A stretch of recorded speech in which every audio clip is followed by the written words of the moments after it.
Big boss ಅನ್ನೋ ಕಾರ್ಯಕ್ರಮ TV ಮನರಂಜನಾ ಮಾಧ್ಯಮದಲ್ಲಿ ಅತ್ಯಂತ ಹೆಚ್ಚು ಜನಪ್ರಿಯತೆಯಾಗಿದೆ. ಅದಂತೂ ನಿಜ. ಅದು ರಿಯಾಲಿಟಿ ಶೋ ಅಂತ ಕಾಣುವ ಅನ್ರಿಯಾಲಿಟಿ ಅಂದ್ರೆ ಸಹಜವಾಗಿ ಕಾಣುವ ಅಸಹಜ ಕಾರ್ಯಕ್ರಮಗಳು. ಎಲ್ಲಾದ್ರೂ ಒಂದು ಬೀದಿ ನಾಯಿಗಳಿರ್ತವೆ, ಒಂದಷ್ಟು ಬೀದಿ ನಾಯಿಗಳಿರ್ತವೆ. ನೀವು ಹೋದಾಗ ಆ ನಾಯಿಗಳು ಏನಂದ್ರೆ ಒಂದು ಓ ಓ ಓ ಅಂತೇಳಿ ಅದು ಇದ್ದಕ್ಕಿದ್ದಂಗೆ ಬೌ ಬೌ ಬೌ ಅಂತೇಳಿ ಎಲ್ಲವೂ ಮಾಡಿ ಒಂದು ಕಚ್ಚಾಟ ಶುರು ಮಾಡ್ತವೆ. ಸಾಮಾನ್ಯವಾಗಿ ಬೀದಿ ನಾಯಿ ಜಗಳ, ಬೀದಿ ಜಗಳ ಅಂತ ಹೇಳ್ತೀವಲ್ಲ, ಅದು ಬೀದಿ ನಾಯಿ ಜಗಳಗಳು ಅಂತ. ಬೀದಿ ನಾಯಿಗಳು ಅದ್ರ ಪಾಡ್ಗದ ಅದ್ರ ಗುಣ ಸ್ವಭಾವಗಳು ಏನಿದೆಯೋ ಗೊತ್ತಿಲ್ಲ, ಅವು ಜಗಳ ಆಡ್ತಾ ಇರ್ತವೆ. ಆದ್ರೆ ಅದೇ ರೀತಿಯ ಒಂದು ಮಾನಸಿಕವಾದ ಕಲ್ಪನೆ, ಆ ದೃಶ್ಯ ನನ್ನ ಕಣ್ಣು ಮುಂದೆ ಈ ಕಾರ್ಯಕ್ರಮಗಳನ್ನ ನೋಡಿದಾಗ ಬರ್ತಾ ಇತ್ತು. ಉದ್ದೇಶಪೂರ್ವಕವಾಗಿಯೇ ನಿಮ್ಮನ್ನ ಉದ್ರೇಕಿಸಗೊಳಿಸಲಾಗುತ್ತದೆ. ವೀಕ್ಷಕರನ್ನ ಸೆಳೆಯೋದಕ್ಕೋಸ್ಕರ ಇವರು ಕಾರ್ಯಕ್ರಮದಲ್ಲಿ ಎಲ್ಲ ಸಾಮಾಜಿಕ ಮೌಲ್ಯಗಳನ್ನ, ಮಾನವೀಯ ಮೌಲ್ಯಗಳನ್ನ ನಾಶ ಮಾಡಿ ಅದಕ್ಕೆ ವಿರುದ್ಧ ಮೌಲ್ಯಗಳನ್ನ ತುಂಬಿ ಈ ಸಮಾಜದ ನೈತಿಕ ಮೌಲ್ಯಗಳನ್ನ ಅಧಃಪತನ ಮಾಡ್ತಾ ಇರೋದ್ರಿಂದ ಆ ಕಾರ್ಯಕ್ರಮದ ಬಗ್ಗೆ ನಮ್ಮ ವಿರೋಧದ ಧ್ವನಿಯನ್ನ ನಾವು ವ್ಯಕ್ತಪಡಿಸಲೇಬೇಕಾಗಿದೆ. ಆದ್ರೆ ಮನರಂಜನೆ ಅನ್ನೋದು ಊಟಕ್ಕೆ ಉಪ್ಪಿನಕಾಯಿ ಇರಬೇಕೆ ಹೊರತುನು ಉಪ್ಪಿನಕಾಯಿನೇ ಊಟ ಆಗಬಾರ್ದು. ಪೀಪಲ್ ಟಿವಿ ವೀಕ್ಷಕರಿಗೆ ನಮಸ್ಕಾರ. ನಾನು ವಿವೇಕಾನಂದ HK. ಎಲ್ಲರಿಗೂ ಗೊತ್ತಿರ್ಬೋದು, ಹೆಚ್ಚು ಕಡಿಮೆ ಒಂದು ರೀತಿ ಉದ್ವಿಗ್ನ ಮನಸ್ಥಿತಿಯಲ್ಲಿ ಟಿವಿ ವೀಕ್ಷಕರು ಕಳೆದ ಕೆಲವು ದಿನಗಳಿಂದ ಕಳೀತಾ ಇದ್ರು. ಯಾಕೆ ಅಂದರೆ ಗೊತ್ತಿದೆ ನಿಮಗೆಲ್ಲ, ಈ ಬಿಗ್ ಬಾಸ್ ಅನ್ನುವ ಒಂದು ಮನರಂಜನಾ ಕಾರ್ಯಕ್ರಮ ಪ್ರಸಾರ ಆಗ್ತಾ ಇದೆ. ಆ ಬಗ್ಗೆ ನಾವು ಯಾಕೆ ಮಾತಾಡುವ ಅನಿವಾರ್ಯತೆ ಉಂಟಾಗಿದೆ ಅಂದರೆ, ಹೆಚ್ಚು ಕಡಿಮೆ ಎಲ್ಲ ವರ್ಗದ, ಎಲ್ಲ ವಯೋಮಾನದವರು ಕೂಡ ಆ ಕಾರ್ಯಕ್ರಮವನ್ನು ನೋಡ್ತಾ ಇದ್ದಾರೆ. ಆ ಕಾರಣಕ್ಕೆ ಮತ್ತೆ ಅದ್ರ ಬಗ್ಗೆ ಚರ್ಚೆಗಳು ಆಗ್ತಾ ಇರೋದ್ರಿಂದ ಅದ್ರ ಬಗ್ಗೆ ಒಂದು ಅಭಿಪ್ರಾಯವನ್ನು ವ್ಯಕ್ತಪಡಿಸಬೇಕಾಗಿರೋದು ನಮ್ಮೆಲ್ಲರ ಕರ್ತವ್ಯ ಕೂಡ. ನೋಡಿ, ಈ ಬಿಗ್ ಬಾಸ್ ಅನ್ನುವ ಒಂದು ಕಾರ್ಯಕ್ರಮ ಒಂದು ಖಾಸಗಿ ಚಾನೆಲ್ನ ಒಂದು ಮನರಂಜನಾ ಕಾರ್ಯಕ್ರಮ.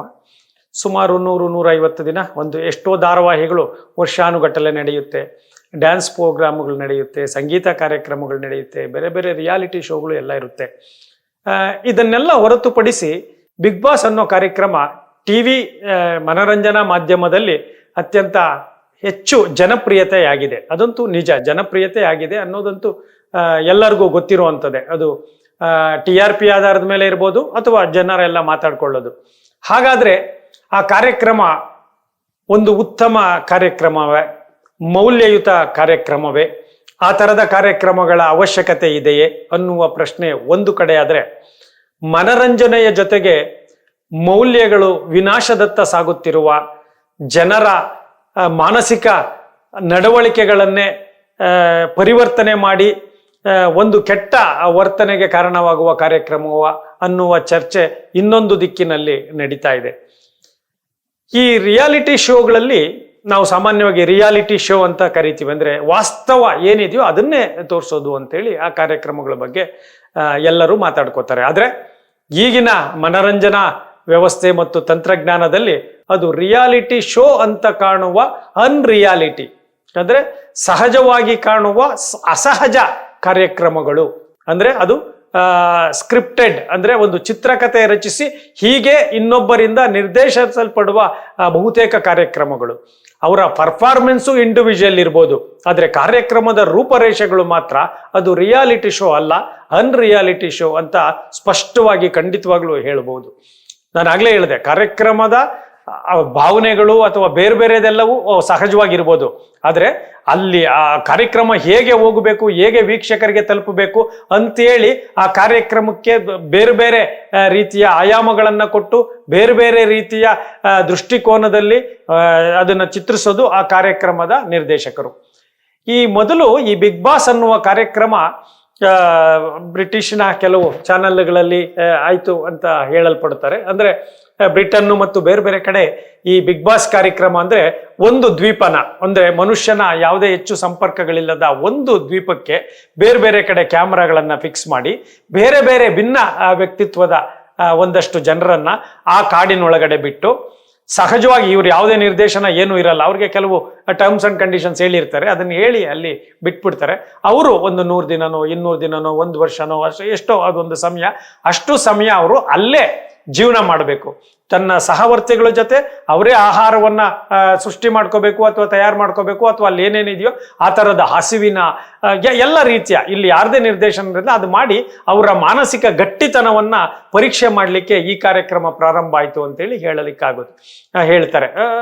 ಅದು ಒಂದು ರೀತಿ ಮನರಂಜನಾ ಕಾರ್ಯಕ್ರಮದ ಹೊಸ ಮಜಲು ಅಂತ ಹೇಳ್ಬೋದು ಖಂಡಿತವಾಗ್ಲು. ಆ ದೃಷ್ಟಿಯಿಂದ ಅಂದ್ರೆ ನೀವು ಯಾವುದೋ ಒಂದು ಕಾಡಲ್ಲೋ ಒಂದು ದ್ವೀಪದಲ್ಲೋ ಬಿಟ್ಟಾಗ ನಮಗೆ ಅಲ್ಲಿ ಹಸಿವಾಗಬಹುದು, ನಮಗೆ ಅದರಿಂದ ಭಾವನೆಗಳ ಉದ್ವೇಗ ಅಥವಾ ನಮ್ಮ ಸಹಪಾಠಿಗಳ ಬೇರೆ ಬೇರೆ ವರ್ತನೆ ಅದೆಲ್ಲವೂ ನಮ್ಮ ಮಾನಸಿಕ ಗಟ್ಟಿತನಕ್ಕೆ, ಜೊತೆಗೆ ಅದನ್ನ ಇನ್ನೊಬ್ರು ನೋಡೋರಿಗೆ ಒಂದು ರೀತಿಯ ಮನರಂಜನೆ, ಇನ್ನೊಂದು ಪಾಠ ಆಗಬಹುದು ಅಂತಲ್ಲ, ಆ ಕಾರ್ಯಕ್ಕೆ ಓಕೆ. ಆದ್ರೆ ಅದು ಭಾರತಕ್ಕೆ ಬಂದ ನಂತರ ಭಾರತದಲ್ಲಿ ಈ ಕಾರ್ಯಕ್ರಮಗಳು ಹೇಗೆ ಆಯಿತು? ಎಲ್ಲ ಭಾಷೆಗಳು ಮೊದಲು ಹಿಂದಿಯಲ್ಲಿ ಪ್ರಾರಂಭ ಆಯಿತು, ಅದಾದ್ಮೇಲೆ ಬೇರೆ ಬೇರೆ ಭಾಷೆಗಳಿಗೆ ಅದು ಇದಾಯಿತು. ಕನ್ನಡದಲ್ಲಿ ನಿನ್ನೆ ನಡೆದ ಕಾರ್ಯಕ್ರಮ ಸುಮಾರು 12ನೆಯ ಒಂದು ಬಿಗ್ ಬಾಸ್ ಕಾರ್ಯಕ್ರಮ. ಇದು ಹೇಗೆ ದಿನ ದಿನ ದಿನ ದಿನ ಒಂದು ವರ್ಷ ರೋಚಕತೆಯನ್ನ ಮತ್ತು ಅದು ಹೇಗೆ ಕಾಣುತ್ತೆ ಅಂದ್ರೆ ನೀವು ಅಕಸ್ಮಾತ್ ಎಲ್ಲೋ ಮನೆಯಲ್ಲಿ ಎಲ್ಲೋ ಹೋಗ್ತಾ ಇರ್ತೀರಿ ಅಂತ ಇಟ್ಕೊಳ್ಳಿ, ಅದು ಪ್ರಸಾರ ಆಗೋ ಕಾರ್ಯಕ್ರಮದಲ್ಲಿ, ಆಗ ನಿಮಗೆ ಆ ಟಿವಿ ಹಾಕಿದಾಗ ಆ ಕಾರ್ಯಕ್ರಮವನ್ನು ಹಾಕಿದ್ರೆ ಬಹುತೇಕ ಕೆಲವು ಎಪಿಸೋಡ್ಗಳನ್ನ ಹೊರತುಪಡಿಸಿದ್ರೆ ಈ ನಮ್ಮ ಕಡೆ ಸಾಮಾನ್ಯವಾಗಿ ಎಲ್ಲಾದ್ರೂ ಒಂದು ಬೀದಿ ನಾಯಿಗಳಿರ್ತವೆ, ಒಂದಷ್ಟು ಬೀದಿ ನಾಯಿಗಳಿರ್ತವೆ. ನೀವು ಹೋದಾಗ ಆ ನಾಯಿಗಳು ಏನಂದ್ರೆ ಒಂದು ಓ ಓ ಓ ಅಂತೇಳಿ ಅದು ಇದ್ದಕ್ಕಿದ್ದಂಗೆ ಬೌ ಬೌ ಬೌ ಅಂತೇಳಿ ಎಲ್ಲವೂ ಮಾಡಿ ಒಂದು ಕಚ್ಚಾಟ ಶುರು ಮಾಡ್ತವೆ. ಸಾಮಾನ್ಯವಾಗಿ ಬೀದಿ ಜಗಳ ಅಂತ ಹೇಳ್ತೀವಲ್ಲ, ಅದು ಬೀದಿ ನಾಯಿ ಜಗಳಗಳು ಅಂತ. ಬೀದಿ ನಾಯಿಗಳು ಅದ್ರ ಪಾಡ್ಗದ ಅದ್ರ ಗುಣ ಸ್ವಭಾವಗಳು ಏನಿದೆಯೋ ಗೊತ್ತಿಲ್ಲ, ಅವು ಜಗಳ ಆಡ್ತಾ ಇರ್ತವೆ. ಆದ್ರೆ ಅದೇ ರೀತಿಯ ಒಂದು ಮಾನಸಿಕವಾದ ಕಲ್ಪನೆ, ಆ ದೃಶ್ಯ ನನ್ನ ಕಣ್ಣು ಮುಂದೆ ಈ ಕಾರ್ಯಕ್ರಮಗಳನ್ನ ನೋಡಿದಾಗ ಬರ್ತಾ ಇತ್ತು. ಅಂದ್ರೆ ಅಲ್ಲಿ ಇರುವಂತವರು ವಿವಿಧ ಕ್ಷೇತ್ರಗಳ ಒಂದಷ್ಟು ಜನಪ್ರಿಯ ವ್ಯಕ್ತಿಗಳು, ಸಹಜ ನಮ್ಮಂತವ್ರೆ ಒಂದಷ್ಟು ಯುವಕ ಯುವತಿಯರು ಧಾರಾವಾಹಿಯಲ್ಲಿ ಮಾಡಿದವ್ರು ಇರ್ಬೋದು, ಅಥವಾ ಸಮಾಜದ ಬೇರೆ ಬೇರೆ ಕ್ಷೇತ್ರಗಳಲ್ಲಿ ಸಾಧನೆ ಮಾಡಿದವ್ರು ಇರ್ಬೋದು, ಆ ಥರದವರೇ ಇರ್ತಾರೆ, ಅವರೇನು ಬೇರೆ ಅಲ್ಲ. ನಾಯಿಗಳಿಗಂದ್ರೆ ನಿಮಗೆ ಅದಕ್ಕೆ ಒಂದು ನಾಗರಿಕ ಪ್ರಜ್ಞೆ ಅಂತೂ ಖಂಡಿತವಾಗ್ಲೂ ಇಲ್ಲ. ಆದ್ರೆ ಮನುಷ್ಯರಿಗೆ ನಾಗರಿಕ ಪ್ರಜ್ಞೆ ಇದೆ. ಯಾರು ಕಾರ್ಯಕ್ರಮದಲ್ಲಿ ಭಾಗವಹಿಸೋರಿಗೆ, ಕಾರ್ಯಕ್ರಮ ನಿರೂಪಣೆ ಮಾಡೋರಿಗೆ, ಕಾರ್ಯಕ್ರಮವನ್ನ ತಯಾರು ಮಾಡೋರಿಗೆ, ಕಾರ್ಯಕ್ರಮವನ್ನ ಪ್ರಸಾರ ಮಾಡೋರಿಗೆ, ಎಲ್ಲರಿಗೂ ಕೂಡ ಎಲ್ಲರೂ ಮನುಷ್ಯರ ನಾಗರಿಕ ಪ್ರಜ್ಞೆ ಅಂತಿದೆ. ಸೊ ಇಂತಹ ಸಂದರ್ಭದಲ್ಲಿ ಇಡೀ ಕಾರ್ಯಕ್ರಮವನ್ನ ಕರ್ನಾಟಕದ ಎಲ್ಲ ವಯೋಮಾರ್ಗದ ಎಲ್ಲ ವ್ಯಕ್ತಿಗಳು ನೋಡ್ತಾ ಇರ್ತಾರೆ. ಯಾವುದೇ ಕಾರ್ಯಕ್ರಮ ಆಗಲಿ, ಯಾವುದೇ ಮನರಂಜನೆ ಆಗಲಿ, ನೀವು ಸಿನಿಮಾ ಇರ್ಬೋದು, ಎಲ್ಲವೂ ಇರ್ಬೋದು, ಅಲ್ಲಿ ನಾವು ಬೇಕಾಗಿರೋದು ಈ ಸಮಾಜದ ಮೂಲಭೂತ ಮೌಲ್ಯಗಳನ್ನ ನಾವು ಮನಸ್ಸಿನಲ್ಲಿ ಇಟ್ಕೊಂಡೇ ಯಾವುದೇ ಕಾರ್ಯಕ್ರಮವನ್ನ ರೂಪಿಸ್ಬೇಕಾಗುತ್ತೆ. ಅದು ನಮ್ಮ ಜವಾಬ್ದಾರಿ ಕೂಡ. ಸಂವಿಧಾನಾತ್ಮಕವಾಗಿ ಕೆಲವು ಸ್ವಾತಂತ್ರ್ಯಗಳು ನಮ್ಗೆ ಇದಾವೆ, ಇಲ್ಲ ಅಂತ ಅಲ್ಲ. ಆದ್ರೆ ಆ ಸ್ವಾತಂತ್ರ್ಯವನ್ನ ಮೀರಿದ ಮಾನವೀಯ ಮೌಲ್ಯಗಳು, ನೈತಿಕ ಮೌಲ್ಯಗಳನ್ನ ಉಳಿಸಿದಾಗ ಮಾತ್ರ ಈ ಸಮಾಜ ಮುಂದುವರಿಲಿಕ್ಕೆ ನೆಮ್ಮದಿಯಾಗುತ್ತೆ. ಇಲ್ಲ ಅಂದ್ರೆ ಈ ಸಮಾಜ ಅನಾಗರಿಕವಾಗುತ್ತೆ. ಈ ಪದವನ್ನ ಯಾಕೆ ಉಪಯೋಗಿಸ್ಬೇಕು ಅಂದ್ರೆ, ಬಿಗ್ ಬಾಸ್ ಅನ್ನುವ ಒಂದು ಕಾರ್ಯಕ್ರಮ ನಿಜವಾಗಲೂ ಅದಷ್ಟೇ ಅವರ ಸ್ವಭಾವಗಳನ್ನ ನಿರ್ಣಯ ಮಾಡುವಂತ ಕಾರ್ಯಕ್ರಮಗಲ್ಲ. ಅದು ಮನರಂಜನೆ ಕಾರ್ಯಕ್ರಮ ಅಂತೇಳಿ ಅದನ್ನ ಬಿಟ್ಟಾಕ್ಬಿಡ್ಬೋದು. ಆದ್ರೆ ಅದು ಸಾರ್ವಜನಿಕವಾಗಿ ಪರಿಣಾಮ ಬೀರ್ಲಿಕ್ಕೆ ಶುರು ಮಾಡೋದ್ರಿಂದ ಆ ವಿಷಯದ ಬಗ್ಗೆ ಮಾತಾಡ್ಬೇಕಾಗುತ್ತೆ. ಯಾಕೆ ಅಂದ್ರೆ ನೋಡಿ, ಅಲ್ಲಿ ತಗೊಂಡು ಹೋಗಿ ಹೆಚ್ಚು ಕಡಿಮೆ ಒಂದಷ್ಟು ಸಾರ್ವಜನಿಕವಾಗಿ ಜನಪ್ರಿಯವಾಗಿರುವಂತವ್ರನ್ನ ತಗೊಂಡಿರ್ತಾರೆ. ಅಂಥವರು ಯಾವ ರೀತಿ ಬಿಹೇವ್ ಮಾಡ್ತಾರೆ ಅಂದ್ರೆ, ಅವರು ನೋಡಿ, ನಾವೆಲ್ಲ ಮನೆಗಳಲ್ಲಿ ನಮ್ಮದೇ ಆದ ಒಂದಷ್ಟು ಭಾವನೆಗಳಿರ್ತವೆ. ನೀವು ವ್ಯಕ್ತಪಡಿಸ್ಬೇಕಾದ್ರೆ ನಾವು ಪ್ರಜ್ಞಾಪೂರ್ವಕವಾಗಿ ವ್ಯಕ್ತಪಡಿಸ್ತೀವಿ. ಯಾಕೆಂದ್ರೆ ಒಂದು ಮನೆ ಆಗ್ಲಿ ಇನ್ನೊಂದಾಗ್ಲಿ, ಇಲ್ಲಿ ಕಾನೂನು ಇದೆ, ಇಲ್ಲಿ ನಮ್ಮ ಮನಸ್ಸು ಇದೆ, ಮತ್ತೆ ಇಲ್ಲಿ ಒಂದು ಪ್ರಜ್ಞೆನೂ ನಮ್ಮಲ್ಲಿ ಯಾವಾಗ್ಲೂ ಅರಿತಾ ಇರುತ್ತೆ. ನಾನೀಗ ಏನ್ ಮಾತಾಡಬೇಕು, ಏನ್ ಮಾತಾಡಬಾರ್ದು, ನನಗೆ ಕೋಪ ಬಂತು ಅಂತೇಳಿ ನಾನು ಹುಚ್ಚಿನ ತರ ಆಡ್ಲಿಕ್ಕೆ ಆಗೋದಿಲ್ಲ. ನನಗೆ ರೈಟ್ಸ್ ಇದೆ ಅಂತೇಳಿ ನಾನು ಇನ್ನೇನೋ ಮಾಡ್ಲಿಕ್ಕೆ ಆಗೋದಿಲ್ಲ. ನನಗೊಂದು ಜವಾಬ್ದಾರಿ ಇರುತ್ತೆ. ನೋಡ್ಕೊಂಡು ನನ್ನ ಸಂದರ್ಭ ಬಂದಾಗ ಹೇಳ್ಬೇಕಾದದನ್ನ ಕರೆಕ್ಟ್ ಭಾಷೆಯಲ್ಲಿ ಕರೆಕ್ಟ್ ರೀತಿಯಲ್ಲಿ ಹೇಳ್ಬೇಕಾಗುತ್ತೆ. ಆದ್ರೆ ಅಲ್ಲಿ ಅಲ್ಲ, ಅಲ್ಲಿ ಉದ್ದೇಶಪೂರ್ವಕವಾಗಿಯೇ ನಿಮ್ಮನ್ನ ಉದ್ರೇಕಿಸಗೊಳಿಸಲಾಗುತ್ತದೆ. ನೀವು ಜೀವನದಲ್ಲಿ ಮಾತಾಡಿ ಆ ಸಂದರ್ಭ ಬಂದಾಗ ಮೌನಕ್ಕೆ ಶರಣಾಗುವ ಅವಶ್ಯಕತೆ ಇದ್ರೂ ನಿಮ್ಮನ್ನ ಅಲ್ಲಿ ನಿಮ್ಮ ಅಭಿಪ್ರಾಯವನ್ನ ಕೇಳಿ ಅಲ್ಲಿ ಪರ್ಟಿಕ್ಯುಲರ್ ಆಗಿ ದ್ವೇಷ ಭಾವನೆಯನ್ನ, ಒಬ್ಬರ ನಡುವೆ ದ್ವೇಷ, ಅಸೂಯೆ, ಸ್ಪರ್ಧೆಗಳನ್ನ ಏರ್ಪಡಿಸಿ ಜಗಳ ಆಡುವಂತೆ ಕ್ರಿಯೇಟ್ ಮಾಡ್ಲಿಕ್ಕೆ ಆಗುತ್ತೆ. ಈಗ ನೋಡಿ, ಅಲ್ಲಿ ಪರಿಚಯ ಆದಾಗ ನಾವೆಲ್ಲ ಸ್ನೇಹಿತರೆ, ಒಂದು ಆಟ ಬರುತ್ತೆ, ಆಯ್ತು ಆಟ ಆಡೋಣ, ಏನಿಲ್ಲಿ ನಮ್ಮಲ್ಲಿ ಬಾಕ್ಸಿಂಗ್ ಇದೆ, ಕುಸ್ತಿ ಇದೆ, ಆ ಥರದ್ದು ದೊಡ್ಡ ದೊಡ್ಡ ಆಟಗಳು ಇದ್ರು ಕೂಡ ನಾವೇನು ಶತ್ರುಗಳಲ್ಲ. ಆದ್ರೆ ಅಲ್ಲಿ ಆಗಲ್ಲ. ಅಲ್ಲಿ ನೀವು ಹೇಗೆ ಕ್ರಿಯೇಟ್ ಮಾಡ್ತಾರೆ ಅಂದ್ರೆ, ನೀವು ನಿಮ್ಮ ಭಾವನೆಗಳನ್ನ ನೀವು ಎಷ್ಟೇ ನಿಯಂತ್ರಣ ಕೊಟ್ಟರು ಅನಿವಾರ್ಯವಾಗಿ ಆ ಸ್ಪರ್ಧೆಯಲ್ಲಿ ನೀವು ಹಣಕ್ಕಾಗಿಯೋ ಅಥವಾ ಏನೋ ಒಪ್ಪಂದ ಮಾಡ್ಕೊಂಡಿದೆ ಅಂತೇಳಿ ನೀವು ನಿಮ್ಮ ಎಲ್ಲ ಭಾವನೆಗಳನ್ನು ಮುಕ್ತ. ನೋಡಿ, ಈಗಲೂ ಅಷ್ಟೇ ಮನುಷ್ಯನ ದೇಹ ಕೂಡ ಖಂಡಿತವಾಗ್ಲೂ ಖಂಡಿತ ಬೆತ್ತಲೆಯೇ ಮನುಷ್ಯನ ದೇಹ. ಆದ್ರೆ ನಾವು ಒಂದು ನಾಗರಿಕ ಪ್ರಜ್ಞೆಗೆ ಬಂದಾಗ ಕನಿಷ್ಠ ಒಂದಷ್ಟು ಬಟ್ಟೆ ಹಾಕ್ತೀವಿ. ಎಲ್ಲರಿಗೂ ಗೊತ್ತಿದೆ ಬಟ್ಟೆಯ ಹಿಂದೆ ಏನೆಲ್ಲ ಇರುತ್ತೆ ಅಂತೇಳಿ, ಒಂದು ಹಂತದ ಪ್ರತಿಯೊಬ್ಬರಿಗೂ ಗೊತ್ತಿರುತ್ತೆ. ಆದ್ರೆ ನಾವು ಒಂದು ನಾಗರಿಕ ಸಮಾಜದಲ್ಲಿ ಇರೋದ್ರಿಂದ ಒಂದಷ್ಟು ಬಟ್ಟೆಯನ್ನ ತೊಡ್ತೀವಿ. ಅದೇನು ಸಾವಿರಾರು ಮೀಟರ್ಗಳ ಬಟ್ಟೆ ಅಲ್ಲ, ಒಂದು ಸಣ್ಣ ಒಂದು ಬಟ್ಟೆಯನ್ನ, ನಾವು ತೆಳುವಾದ ಬಟ್ಟೆಯನ್ನ ನಮ್ಮ ದೇಹದ ಮೇಲೆ ನಾವು ಒದ್ಕೋತೀವಿ. ಯಾಕೆ? ಇದು ನಾಗರಿಕ ಸಮಾಜ ಇದು ಇರುತ್ತೆ. ಹಾಗೆ ಮಾತುಗಳಲ್ಲಿ, ಭಾವನೆಗಳಲ್ಲಿ ನಿಯಂತ್ರಣ ಬೇಕೇ ಬೇಕಾಗುತ್ತೆ. ಈ ಸಮಾಜ ನಿಮ್ಮನ್ನ ಅಬ್ಸರ್ವ್ ಮಾಡ್ತಾ ಇರುತ್ತೆ. ನೀವು ದೊಡ್ಡ ಈಗ ರಾಜಕಾರಣಿ ಆಗ್ಲಿ ಇನ್ನೊಂದಾಗ್ಲಿ ನಾವು ಏನ್ ಕೇಳ್ತೀವಿ, ಭಾಷೆಯನ್ನ, ಮನಸ್ಸನ್ನ ನಿಯಂತ್ರಿಸ್ಕೊಳ್ಳಿ. ಶಾಲೆಗಳಲ್ಲಿ ನಮಗೆ ಸರಳತೆಯನ್ನ, ಸಹಜತೆಯನ್ನ, ನಿಯಂತ್ರಣವನ್ನ, ಒಳ್ಳೆಯತನವನ್ನ, ಗುರು ಹಿರಿಯರಿಗೆ ಗೌರವ ಕೊಡೋದನ್ನ, ಸಮಾಜವನ್ನ ಪ್ರೀತಿಸೋದನ್ನ, ಎಲ್ಲವನ್ನೂ ನಮಗೆ ಶಾಲೆಯಲ್ಲಿ ಮಕ್ಕಳಿಗೆ ಶಿಕ್ಷಕರು ಹೇಳ್ಕೊಡ್ತಾ ಬರ್ತಾರೆ, ತಂದೆ ತಾಯಿಗಳು ಹೇಳ್ಕೊಡ್ತಾ ಬರ್ತಾರೆ.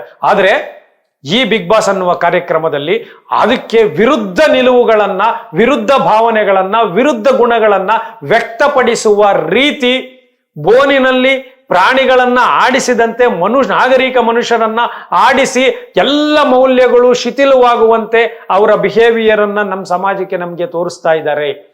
ಇದು ಸತ್ಯನೋ ಮಿಥ್ಯನೋ ಬೇಡ. ಈಗ 10 ಜನ ಸ್ನೇಹಿತರಿರ್ಬೇಕಾದ್ರೆ ಒಂದಿಬ್ಬರ ಬಗ್ಗೆ ನಮ್ಗೆ ಆಗದೇ ಇದ್ರು ಕೂಡ ನಾವು ಸುಮ್ಮನೆ ಇರ್ತೀವಿ, ಅದನ್ನ ವ್ಯಕ್ತಪಡಿಸಕ್ ಹೋಗಲ್ಲ. ಯಾಕೆಂದ್ರೆ ನಮ್ಗೆ ಅವ್ರು ಇಷ್ಟ ಇಲ್ಲ ಅಂತ. ಆದ್ರೆ ಅಲ್ಲಿ ಆಗಲ್ಲ. ನೀವು ಪರ್ಟಿಕ್ಯುಲರ್ ಆಗಿ ಆ ವ್ಯಕ್ತಿಯ ಬಗ್ಗೆ ದ್ವೇಷ ಇಲ್ಲ ಅಂದ್ರೂ ದ್ವೇಷವನ್ನ ಮಾಡಬೇಕು. ದ್ವೇಷ ಮನಸ್ಸೊಳಗಡೆ ಇದ್ರೂ ಅದನ್ನ ಬಹಿರಂಗವಾಗಿ ವ್ಯಕ್ತಪಡಿಸ್ಬೇಕು. ಆ ವ್ಯಕ್ತಿಗೆ ಇನ್ನೊಂದು ಅಸೂಯೆ ಬರಬೇಕು, ಅವನು ನಿಮ್ಮನ್ನ ಇನ್ನೊಂದು ಹೇಳ್ಬೇಕು, ನೀವು ಟ್ರಿಗರ್ ಆಗಬೇಕು. ಇದು ಸಹಜ ಜೀವನದಲ್ಲಿ ಆಗೋದೇ ಇಲ್ಲ. ಜ್ಞಾಪಕ ಇಟ್ಕೊಳ್ಳಿ, ನಾವು ಶಾಲಾ ಕಾಲೇಜುಗಳಲ್ಲಿ ಗುಂಪಲ್ಲಿ ಬಂದಿದ್ದೀವಿ, ಮನೆಗಳಲ್ಲಿ ಗುಂಪಲ್ಲಿ ಬಂದಿದ್ದೀವಿ, ರಿಲೇಷನ್ನು, ಮದುವೆಗಳು, ಪಾರ್ಟಿಗಳಲ್ಲಿ ಗುಂಪಲ್ಲಿ ಇರ್ತೀವಿ, ಯಾವುದೋ ಒಂದು ಪ್ರಯಾಣದಲ್ಲಿ ಗುಂಪಲ್ಲಿ ಇರ್ತೀವಿ. ಇಲ್ಲೆಲ್ಲವೂ ಕೂಡ ಎಲ್ಲೋ ಒಂದೊಂದ್ ಕಡೆ ಆಗಾಗ ಟ್ರಿಗರ್ ಆಗಿ ಒಂದಷ್ಟು ಸಣ್ಣ ಪುಟ್ಟ ಜಗಳಗಳಾಗ್ತಾ ಇರ್ತವೆ. ಅದು ನಿರಂತರತೆ ಇರೋದಿಲ್ಲ. ಹಾಗಾದ್ರೆ ಇಲ್ಲಿ ಪ್ರತಿನಿತ್ಯ ನಿಮಗೆ ಟಾಸ್ಕ್ಗಳಂತ ಹೇಳ್ಕೊಡ್ತಾರೆ. ನೋಡಿ, ಒಂದು ಸಾಹಿತ್ಯಿಕವಾಗಿ, ಸಂಗೀತವಾಗಿ, ಅಥವಾ ದೇಹದ ಬಲಿಷ್ಠತೆಯನ್ನ, ದೇಹದ ಗಟ್ಟಿತನವನ್ನ, ಮನಸ್ಸಿನ ಗಟ್ಟಿತನವನ್ನ ಹಾಡಿನ ರೂಪದಲ್ಲಿ, ಬೇರೆ ಇನ್ಯಾವುದಾದ್ರೂ ಸ್ಪರ್ಧೆ, ರನ್ನಿಂಗ್ ರೇಸು, ತೂಕ ಎತ್ತೋದು ಅಥವಾ ಇನ್ನೇನೇನೋ ಬಹಳಷ್ಟುವನ್ನ ನೀವು ಅದನ್ನ ಮಾಡ್ಬೋದು. ಆದ್ರೆ ಅದನ್ನ ಮೀರಿ ಜನಪ್ರಿಯತೆ ಗಳಿಸ್ಲಿಕ್ಕೋಸ್ಕರ, ಹಣ ಮಾಡ್ಲಿಕ್ಕೋಸ್ಕರ, ವೀಕ್ಷಕರನ್ನ ಸೆಳೆಯೋದಕ್ಕೋಸ್ಕರ ಇವರು ಕಾರ್ಯಕ್ರಮದಲ್ಲಿ ಎಲ್ಲ ಸಾಮಾಜಿಕ ಮೌಲ್ಯಗಳನ್ನ, ಮಾನವೀಯ ಮೌಲ್ಯಗಳನ್ನ ನಾಶ ಮಾಡಿ ಅದಕ್ಕೆ ವಿರುದ್ಧ ಮೌಲ್ಯಗಳನ್ನ ತುಂಬಿ ಈ ಸಮಾಜದ ನೈತಿಕ ಮೌಲ್ಯಗಳನ್ನ ಅಧಃಪತನ ಮಾಡ್ತಾ ಇರೋದ್ರಿಂದ ಆ ಕಾರ್ಯಕ್ರಮದ ಬಗ್ಗೆ ನಮ್ಮ ವಿರೋಧದ ಧ್ವನಿಯನ್ನ ನಾವು ವ್ಯಕ್ತಪಡಿಸಲೇಬೇಕಾಗಿದೆ. ಪ್ರತಿ ಮಕ್ಕಳು, ನೀವು ಗೊತ್ತು, ಮೊನ್ನೆ ಬಹಳಷ್ಟು ಜನ ಸಾಮಾಜಿಕ ಜಾಲತಾಣ ಅಲ್ಲಿ ಇಲ್ಲಿ ಎಲ್ಲ ಜವಾಬ್ದಾರಿ ಇರೋರು ಕೆಲವರು ಬರ್ದಿದ್ದಾರೆ. ಅವರವರ ಅಪಾರ್ಟ್ಮೆಂಟ್ ಅಲ್ಲಿ ಬೇರೆ ಬೇರೆ ಕಡೆ ಚಿಕ್ಕ ಮಕ್ಕಳೆಲ್ಲರೂ ಬಿಗ್ ಬಾಸ್ ತರ ಬೇರೆ ಬೇರೆ ರೀತಿಯ ಆಟಗಳನ್ನ ಆಡ್ತಾ ಇರೋದು, ಮಕ್ಕಳುಗಳು ಬೇರೆ ಬೇರೆ. ನಮಗೆ ಸಮಾಜಕ್ಕೆ ನಾವು ಹಣ ಮಾಡಬೇಕು, ಉದ್ಯೋಗ ಇದೆ, ಅದೆಲ್ಲವೂ ಮನರಂಜನೆ ಇದೆ, ಎಲ್ಲವೂ ನಿಜ. ಆದ್ರೆ ಮನರಂಜನೆ ಅನ್ನೋದು ಊಟಕ್ಕೆ ಉಪ್ಪಿನಕಾಯಿ ಇರ್ಬೇಕೆ ಹೊರತುನು ಉಪ್ಪಿನಕಾಯಿನೇ ಊಟ ಆಗಬಾರ್ದು. ಮನರಂಜನೆಯೇ ಸಂಪೂರ್ಣ ನಮ್ಮನ್ನ ವ್ಯಾಪಿಸ್ಕೊಳ್ಬಾರ್ದು. ಮನರಂಜನೆ ಅನ್ನೋದು ಒಂದು ಒಂದು ಒಂದು ಮಿತಿಯ ಕೆಲವೇ ಒಂದು 24 ಗಂಟೆಯಲ್ಲಿ ಕೆಲವೇ ನಿಮಿಷಗಳ ಒಂದು ಕಾರ್ಯಕ್ರಮ ಆಗಬೇಕೆ ಹೊರತುನು ಅದು ನಮ್ಮ ಇಡೀ ಮನಸ್ಸನ್ನ ವ್ಯಾಪಿಸ್ಕೊಂಡು ಅದರೊಳಗಡೆ ಮನರಂಜನೆಯನ್ನ ಹೊರತುಪಡಿಸಿದ ಹಿಂಸೆ, ಕ್ರೌರ್ಯ, ಅಸಹ್ಯ, ಕೆಟ್ಟ ಭಾಷೆ, ಅಶ್ಲೀಲತೆ ಇವನ್ನೆಲ್ಲ ತುಂಬಿ ನೀವು ದುಡ್ಡು ಮಾಡ್ಕೋತೀರಿ, ನೀವು ಜನಪ್ರಿಯತೆ ಮಾಡ್ತೀರಿ, ನೀವು ದೊಡ್ಡ ನಟ ಆಗ್ಬೋದು, ನೀವು ಇನ್ನೊಂದಾಗ್ಬೋದು. ಆದ್ರೆ ಸಮಾಜಕ್ಕೆ ಅದರಿಂದ ಬಹಳ ಅಪಾಯ ಇರುತ್ತೆ. ನಾವು ಸಮಾಜದಲ್ಲಿ ಒಂದು ಅತ್ಯಾಚಾರ ಆದ್ರೆ, ಸಮಾಜದಲ್ಲಿ ಒಂದು ಕೊಲೆ ಆದ್ರೆ, ಸಮಾಜದಲ್ಲಿ ಒಂದು ಗಲಾಟೆ ಆದ್ರೆ, ಸಮಾಜದಲ್ಲಿ ಒಂದು ಆತ್ಮಹತ್ಯೆ ಆದ್ರೆ, ಸಮಾಜದಲ್ಲಿ ಒಂದು ಅಪಘಾತ ಆದಾಗೆಲ್ಲ ನಮ್ಗೆ ಎಷ್ಟು ನೋವಾಗುತ್ತೆ, ಎಷ್ಟು ಪ್ರತಿಕ್ರಿಯೆಗಳು ಮಾಡ್ತೀವಿ. ನೀವು ಆ ಘಟನೆ ಬಗ್ಗೆ ಮಾತ್ರ ಮಾತಾಡ್ತೀರಿ, ಆದ್ರೆ ಅದ್ರ ಹಿಂದೆ ಈ ರೀತಿಯ ಕಾರ್ಯಕ್ರಮಗಳು ಕೂಡ ನಮ್ಮ ಮನಸ್ಸನ್ನ ಬಹಳಷ್ಟು ಸೆಳೆದಿರ್ತವೆ.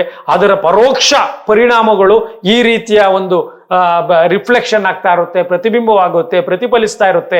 ಆ ಕಾರಣಕ್ಕಾಗಿಯೇ ಬಿಗ್ ಬಾಸ್ ಅನ್ನುವ ಕಾರ್ಯಕ್ರಮಗಳು ಮನರಂಜನೆಯ ಹೆಸರಿನಲ್ಲಿ ಒಂದು ಮಾನಸಿಕ ಅಸ್ವಸ್ಥತೆಯ ಗುಣಲಕ್ಷಣಗಳಿರುವ ವ್ಯಕ್ತಿಗಳನ್ನ ತಗೊಬಂದು ಅದನ್ನ ಪ್ರಚಾರ ಮಾಡ್ತಾ ಇದ್ದಾರೆ. ಒಂದು ಈ ಬಿಗ್ ಬಾಸ್ ಕಾರ್ಯಕ್ರಮ ಇಷ್ಟಕ್ಕೆ ಇದರ ದುಷ್ಪರಿಣಾಮ ನಿರಲಿಲ್ಲ.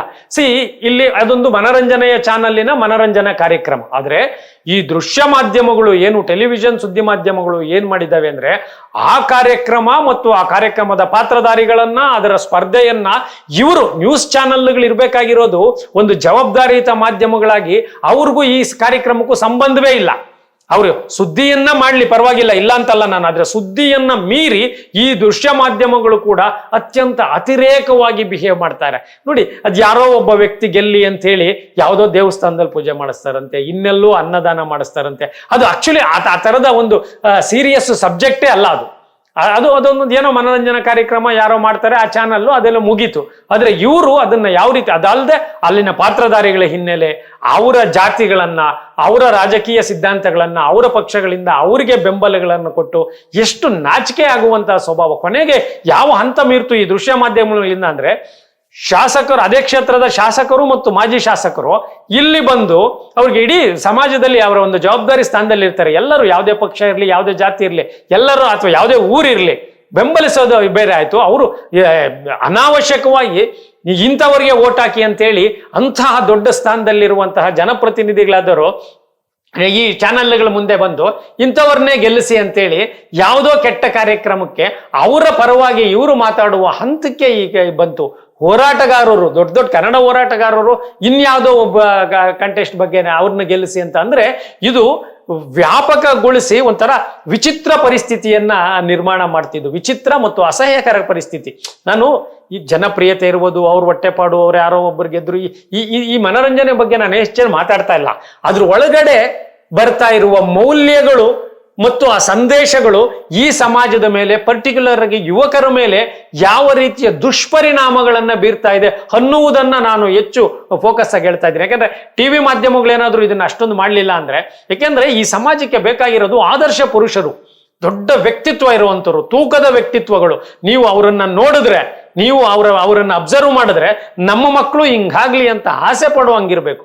ನೀವು ಇದು ಬುದ್ಧ ಇದ್ದಾರೆ, ಮಹಾವೀರ ಇದ್ದಾರೆ, ಕಬೀರ್ ಇದ್ದಾರೆ, ಗಾಂಧಿ ಇದ್ದಾರೆ, ವಿವೇಕಾನಂದರಿದ್ದಾರೆ, ಬಸವಣ್ಣ ಇದ್ದಾರೆ, ಬಾಬಾ ಸಾಹೇಬ್ ಅಂಬೇಡ್ಕರ್ ಅವರಿದ್ದಾರೆ, ರಾಮ್ ಮನೋಹರ್ ಲೋಹಿಯಾ ಅವರಿದ್ದಾರೆ, ಎಷ್ಟು ಜನ ನಾರಾಯಣ ಗುರುಗಳಿದ್ದಾರೆ, ಕನಕದಾಸರಿದ್ದಾರೆ, ಪುರಂದರದಾಸರಿದ್ದಾರೆ, ಅಕ್ಕಮಹಾದೇವಿ ಇದ್ದಾರೆ, ಕಿತ್ತೂರು ರಾಣಿ ಚೆನ್ನಮ್ಮ ಇದ್ದಾರೆ, ಝಾನ್ಸಿ ರಾಣಿ ಲಕ್ಷ್ಮೀಬಾಯಿ ಇದ್ದಾರೆ. ಯಾರ್ಯಾರು ಬೇಕು ಹೇಳಿ?